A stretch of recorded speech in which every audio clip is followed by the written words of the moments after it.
Assalamualaikum warahmatullahi wabarakatuh. Perkenalkan, nama saya Kayla Citra Saputri dengan NPM 2512011285. Di sini saya akan menjelaskan materi tentang sumber hukum tata negara. Sebelum saya menjelaskan arti sumber hukum secara spesifik, saya akan menjelaskan dulu secara umum. Dalam ilmu hukum, istilah sumber hukum memiliki dua makna. Yang pertama yaitu sumber hukum dalam arti material, yaitu faktor-faktor yang mempengaruhi pembentukan isi kaidah hukum, misalnya keadilan, kesadaran masyarakat, kondisi ekonomi, dan pandangan politik. Yang kedua, sumber hukum dalam arti formil, yaitu bentuk atau wadah tempat kaidah hukum itu dituangkan dan dikenali, seperti undang-undang, kebiasaan, dan putusan hakim. Sumber hukum tata negara dalam arti formil terdiri dari beberapa macam. Yang pertama, hukum tertulis. Hukum tertulis adalah hukum yang dituangkan dalam bentuk peraturan perundang-undangan secara tertulis. Di Indonesia, hierarki peraturan perundang-undangan diatur dalam Pasal 7 Undang-Undang Nomor 12 Tahun 2011 tentang pembentukan peraturan perundang-undangan yang menempatkan Undang-Undang Negara Republik Indonesia tahun 1945 sebagai hukum tertinggi, diikuti oleh ketetapan MPR, undang-undang atau peraturan pemerintah pengganti undang-undang, peraturan pemerintah, peraturan presiden, peraturan daerah provinsi, hingga peraturan daerah kabupaten atau kota. Yang kedua, hukum tidak tertulis atau konvensi ketatanegaraan. Ini adalah kebiasaan tumbuh dan berkembang dalam praktik penyelenggaraan negara, diakui dan ditaati meski tidak tertulis dalam peraturan resmi. Contoh yang sangat nyata di Indonesia adalah pidato kenegaraan Presiden setiap tanggal 16 Agustus, atau kebiasaan konsultasi antara Presiden dan pimpinan DPR sebelum mengambil keputusan strategis. Konvensi ini mengikat secara moral dan politis, meski tidak ada sanksi hukum formal. Yang ketiga, jurisprudensi atau putusan hakim. Putusan-putusan Mahkamah Konstitusi khususnya menjadi sumber hukum yang sangat penting dalam hukum tata negara, karena Mahkamah Konstitusi berwenang menguji undang-undang terhadap Undang-Undang 1945 dan menafsirkan konstitusi secara otoritatif. Yang keempat, doktrin atau ilmu hukum. Pendapat para ahli hukum tata negara yang diakui seperti pandangan Sri Somantri, Jimli Asidik, atau Bagirmanan turut mempengaruhi pembentukan dan penafsiran kaidah hukum tata negara, meskipun bukan hukum positif. Dan yang kelima, traktat atau perjanjian internasional. Perjanjian internasional yang telah diratifikasi Indonesia juga menjadi sumber hukum, terutama apabila aspek-aspek ketatanegaraan seperti hak asasi manusia. Ada beberapa teori dan asas penting yang mendasari pemahaman tentang sumber hukum tata negara. Yang pertama, teori hierarki norma dari Hans Kelsen. Hans Kelsen memperkenalkan konsep Stufenbau-Desrecht bahwa sistem hukum tersusun secara hierarki seperti piramida. Norma yang lebih rendah harus bersumber dan tidak boleh bertentangan dengan norma yang lebih tinggi. Dalam konteks Indonesia, semua peraturan perundang-undangan harus bersumber dari atau tidak boleh bertentangan dengan Undang-Undang Negara Republik Indonesia tahun 1945. Yang kedua, asas lex superior derogat legi inferiori. Peraturan yang lebih tinggi mengesampingkan peraturan yang lebih rendah. Yang ketiga, asas lex specialis derogat legi generali.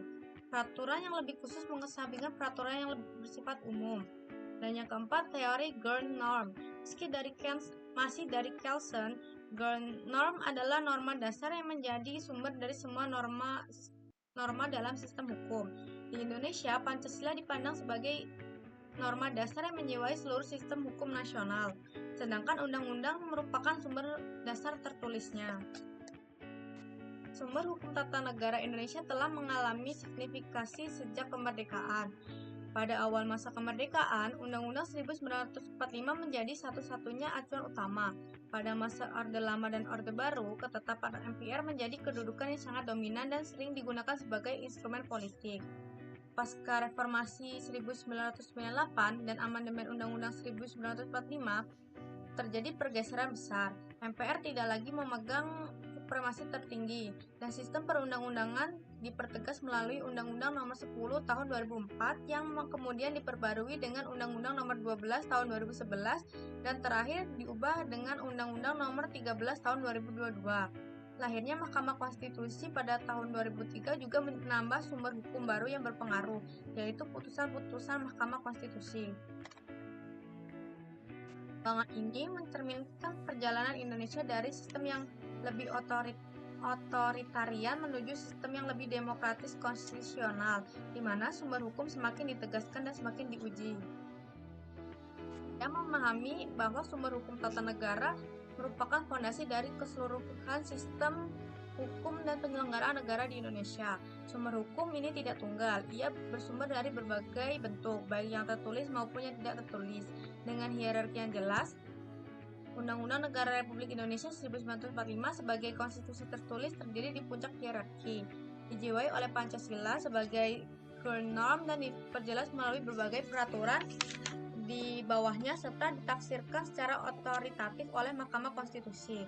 Pemahaman yang baik terhadap sumber hukum ini adalah kunci untuk memahami legitimasi setiap tindakan penyelenggaraan negara.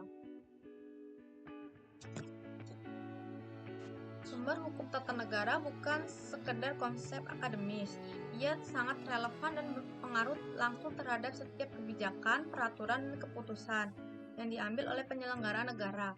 Pertanyaan apakah suatu peraturan sah secara hukum pada dasarnya adalah pertanyaan tentang sumber hukum, dari mana ia berasal, apakah prosedur pembentukannya benar, dan apakah isinya sesuai dengan peraturan yang lebih tinggi. Contoh persoalan dan fenomena aktual yang terjadi di Indonesia adalah Perpu dan konflik asas hierarki perundang-undangan.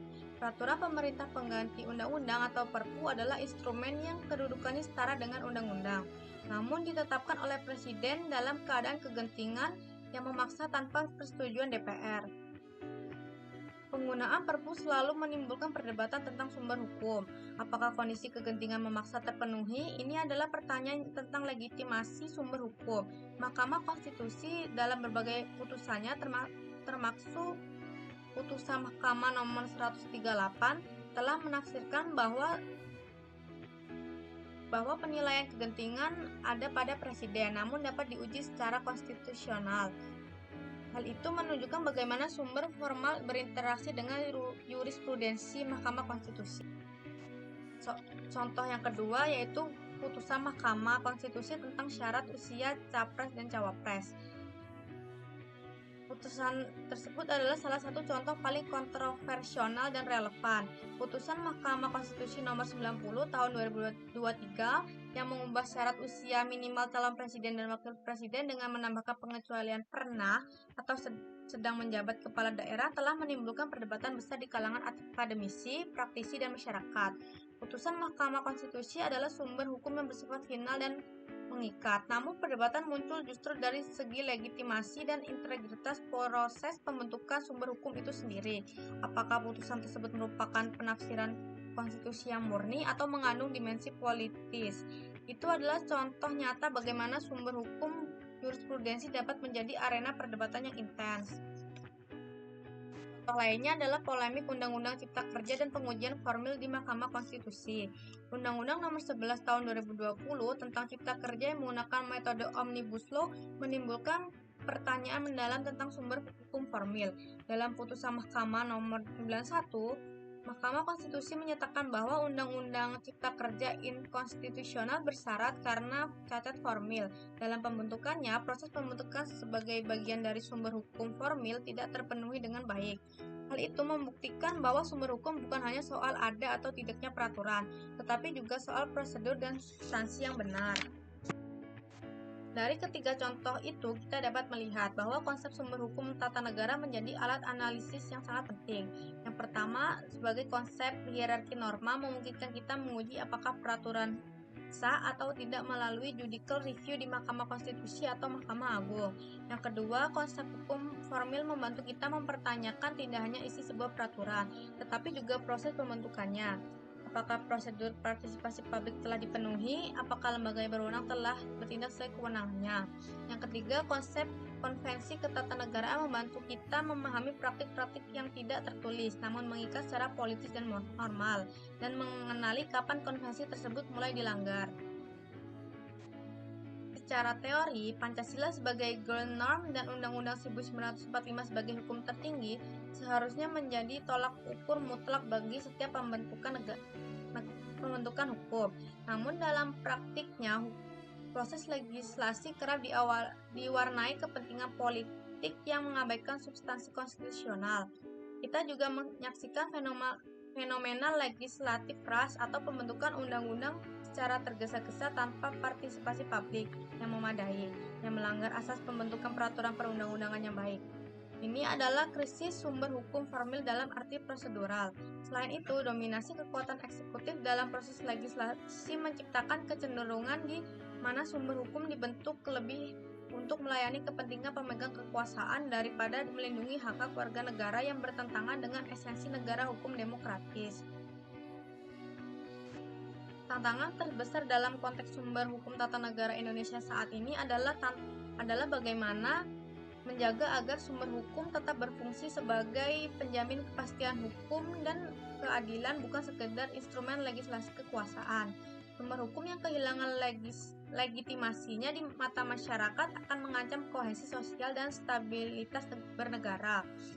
Penguatan prinsip ketatanegaraan yang sehat memerlukan beberapa hal. Yang pertama, pembentukan peraturan yang transparan dan partisipasi. Yang kedua, lembaga-lembaga pengawas dan penegak konstitusi, terutama Mahkamah Konstitusi yang benar-benar independen dan berintegritas. Yang ketiga, budaya hukum masyarakat yang kritis dan melek konstitusi. Sumber hukum adalah jiwa dari sistem hukum. Tanpa kejelasan, ketaatan, dan integritas dalam menggunakan sumber hukum, sebuah negara tidak akan pernah mencapai cita-cita keadilan yang sesungguhnya. Terima kasih atas perhatiannya. Saya akhiri. Wassalamualaikum warahmatullahi wabarakatuh.